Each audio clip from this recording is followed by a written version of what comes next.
Hey, good morning, guys. Genevieve here to talk to you about our upcoming full moon in the sign of Aries, and this is going to be happening Wednesday morning early, on Eastern Standard Time or Eastern Daylight Time. It will be 7:26 a.m. We've already started to see how big this moon is in the sky because this is another super moon. This is also known as the Hunter's Moon. Okay, so it's already really big in the sky. It's not full yet. It's not full, exact full until Wednesday morning. So tomorrow morning. No, I'm sorry. Thursday morning. Today is the 15th, correct? Correct.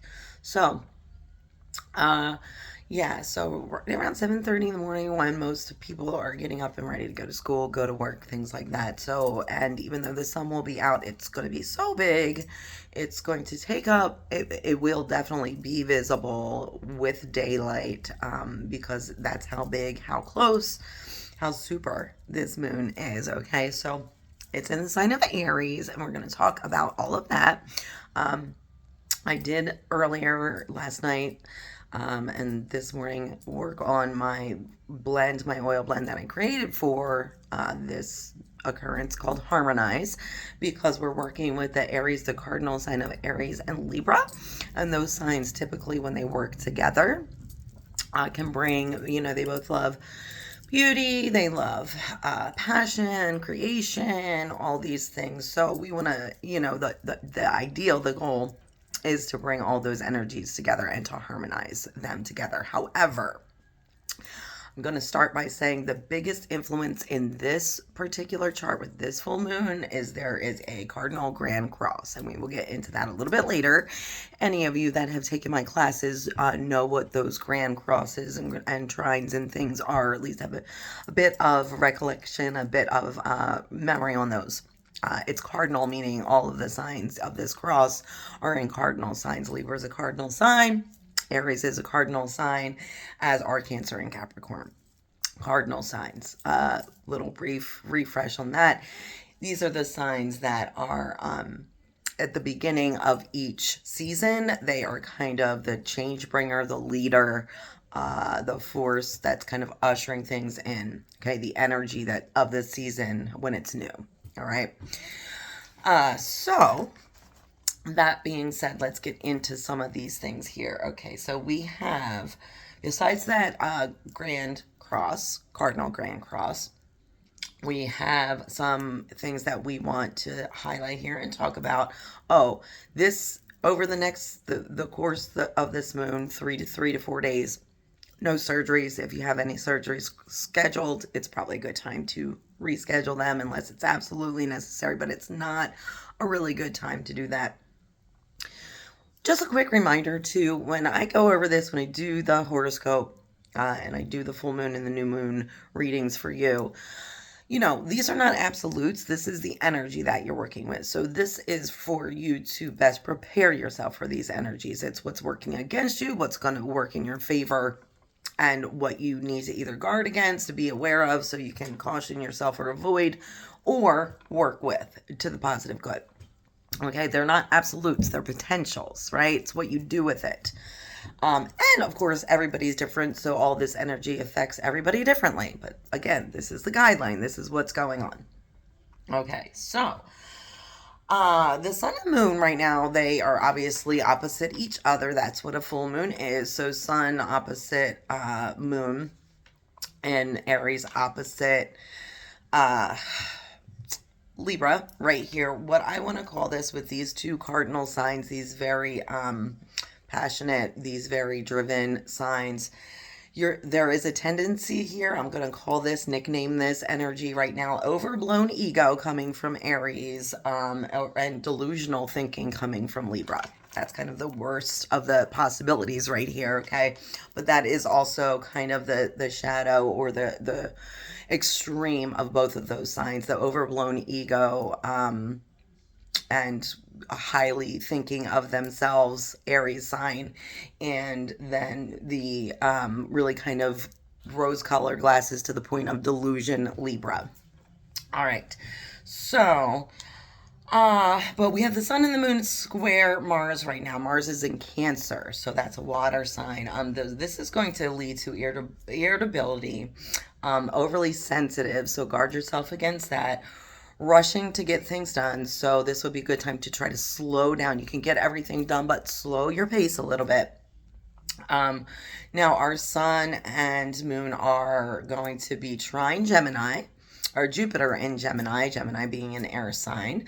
So, this is good for travel, for adventure, new experiences. We'll go to down to the moon. With kind of the same deal with that. It kind of, they're both so close to each other. They're both doing the same thing. Uh, we have our moon, sun and moon that are trine Jupiter. And again, I just said that. Sorry, I'm reading my notes and I wrote them at 2 o'clock this morning because the dogs woke me up. So this is going to lead to optimism, generosity, and idealism. It's going to help many people win some legal disputes, which is always a good thing. However, we've got the moon square Pluto. Moon square Pluto, this is going to lead to complicated relationships. This lends toward pop psychology, alternative movements, things like that. Definitely some conflict between your mind and your body, with an emphasis on physical appearance.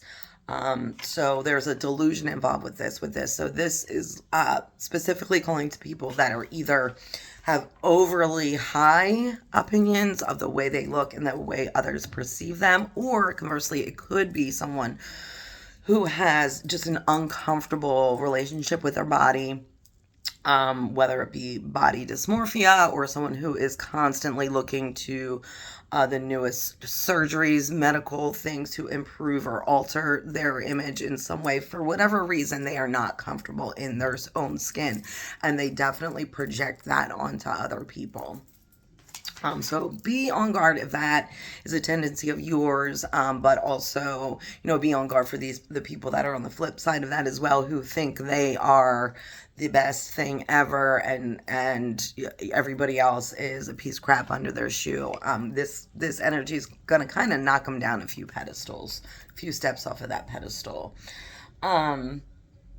So we also have, Mercury square Pluto right now. So this is going to give an energy of being, some people are going to be overly dominated or domineering about their beliefs and their opinions, trying to force them on others. Mercury's in Scorpio and Pluto's in Capricorn. There's a lot of idealistic thinking, but very little practical thinking. So kind of try to use the grounding earth to bring you back to some practicality. They also really kind of can't accept other people's opinions. No, they will not be swayed from theirs. They can be very vengeful and manipulative. So there is a vengeful and manipulative undertone with this energy. Be on guard, of course, for that. If you are starting to notice yourself reacting in a way, that could be that. Try to do something to, again, pull yourself back, take a bigger picture perspective of what's going on. Okay, so we have Venus with a trine to Neptune. So Venus, again, is in Scorpio. Neptune is in Pisces. So this can be really, really good for that hot, sizzly romance. This can also be a very controlling, manipulative, sexually manipulative type of behavior. And also lend kind of an emotional moodiness to the energy. So the trine does bring great romance, compassion, intuition, femme fantasy kind of themes stick through. And again, we're heading up to Halloween season, so a lot of that is costume, right? And costume is fantasy for the most part, and an arousal based on this mysticism or fantasy.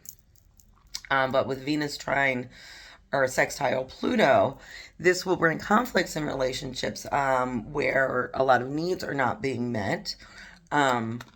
And so, especially for men who have this femme ideal of what is kind of dark, mysterious, those kind of energies are going to pull out into the light. This does bring good energy for social contacts and sex appeal for most people as well. So, again, we're all going to kind of feel that spicy, kind of dark sexuality, but it's how we project it and it's how we perceive it that we need to be aware of, okay? Uh, we have Mars in Cancer, and which is also sextile Venus in Scorpio.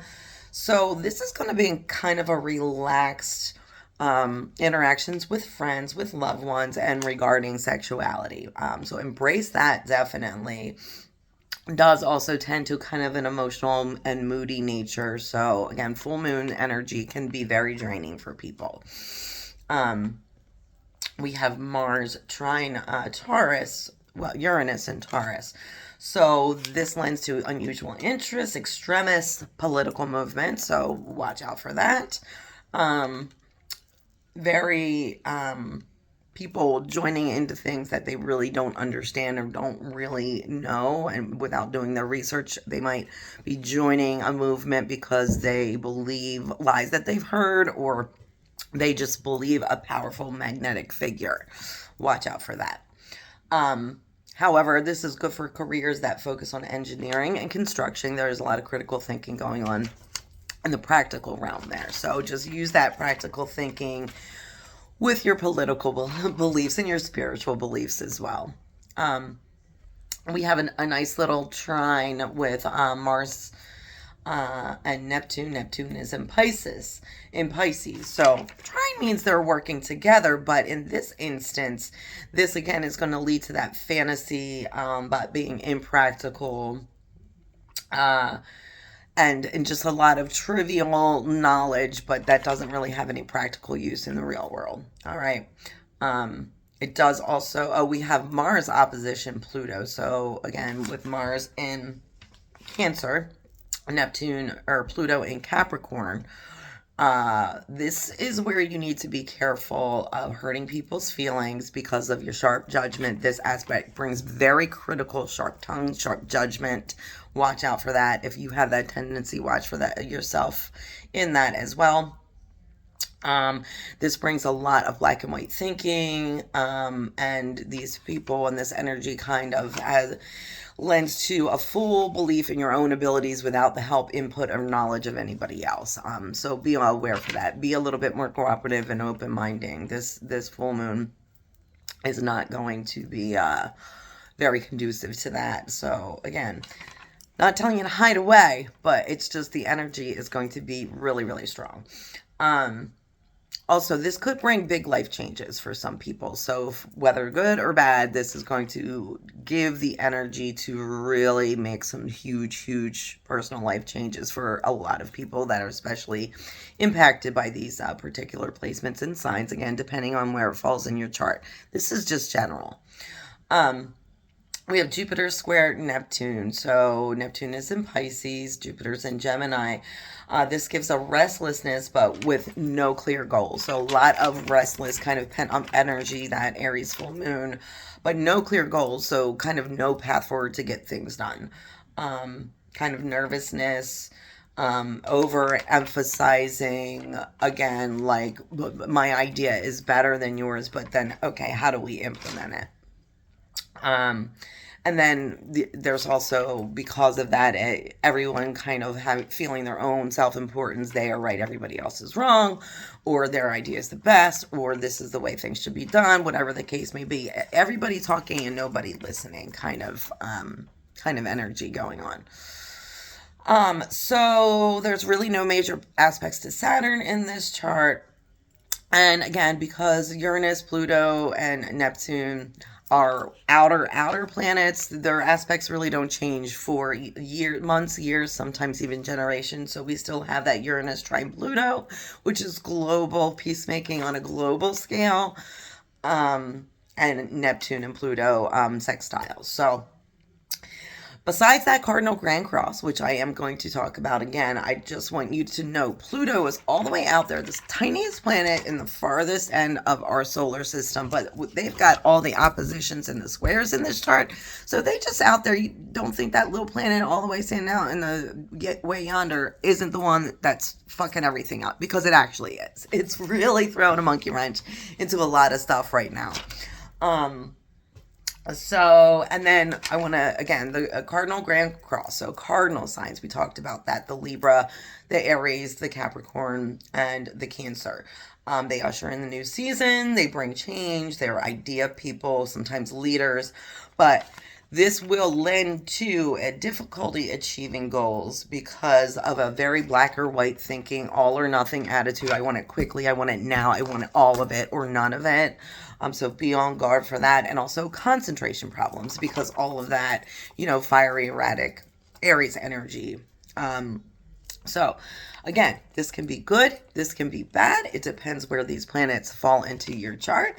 It also depends on how you act with the energy, how you're going to deal with the next few days. But my Harmonize blend will help you with some grounding. You can diffuse it. You can bathe with it.